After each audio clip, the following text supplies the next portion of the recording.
Victoria Leeds, the new owner of the Huntley Club.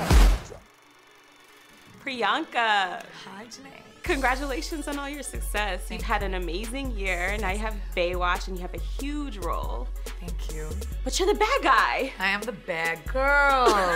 I am, and it was so much fun to play. I mean, I guess after Quantico, if I had to take on a part, I really wanted it to be different. I mean, Alex is a national, you know, saving the world kind of girl, and here's Victoria who just wants to own it. Right. You know, and that was like, it was a power trip playing her, actually. I'm sure. Now, you are one of the most beautiful women in the world. Thank you. Wow. You've graced so many magazine covers, and we were definitely looking forward to seeing you in a swimsuit. So I think I'm gonna have to do just a film in swimsuits just for this popular demand that's happened. You gotta be a Bond girl. Yeah, right? I wanna be Bond. Oh, that's a better answer. Right? I do. That's definitely a better answer. That would be cool. So talk about that. I mean, you play a really strong female role, and you have some really great points that you bring across as this character.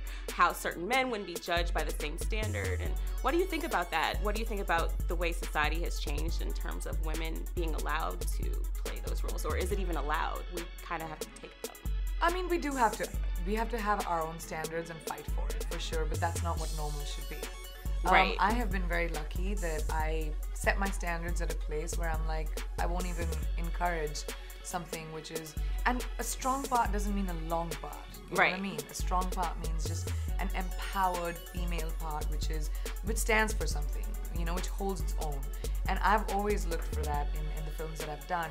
And I think the world, the way I mean, when I started movies, which was like 15 years ago, you know, it was more important for the popular actress to be, you know, the girl behind the guy, and those are the movies that did well, and still some of them do.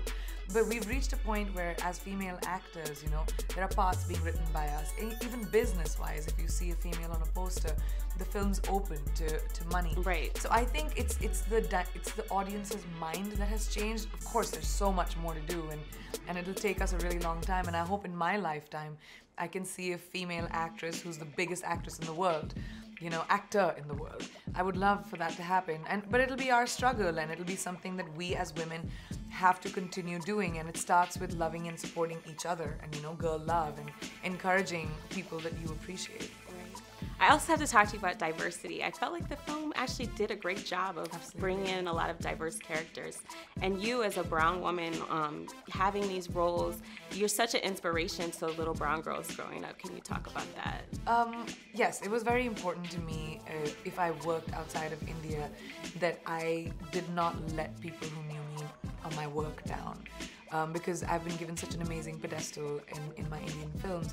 And I think diversity is, like, we keep talking about the need for diversity, but our normal should be what the world looks like. Right. And I feel like Baywatch, if you think about what the TV show looked like then to what the movie looks like now, you can see that the conversation of diversity and the need for it has gone forward so much.